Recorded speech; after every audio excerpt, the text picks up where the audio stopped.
Welcome to Pindar Poetry. We hope you learned something new. You start by confirming prerequisites. Your SBI account must be active, your mobile number registered, and internet available. Once ready, open the Yono app or Yono SBI and choose Net Banking. Enter your username and password, then confirm the OTP or MPIN sent to your registered mobile. Make sure to enable biometric if your device supports it for faster future access.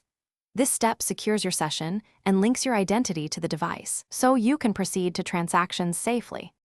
Once logged in, you'll see the dashboard with categories: transfers, bill pay, investments, and cards. Tap Transfers to add or choose a beneficiary, input account number and IFSC, then verify with the OTP to register the payee. Next, pick transfer mode, NEFT, IMPS, or RTGS, and review fees and cutoffs. Make sure you set transaction limits and confirm the amount. This middle stage is where accuracy matters. Double-check beneficiary details to avoid failed or misrouted payments and save time later.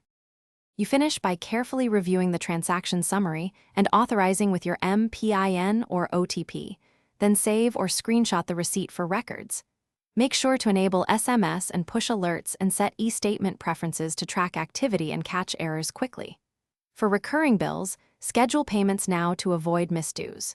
If something goes wrong, for example OTP not received, check Do Not Disturb settings, network signal. Then resend OTP or contact SBI support to unblock or re-register your number. Thanks for watching. Consider subscribing if we helped you.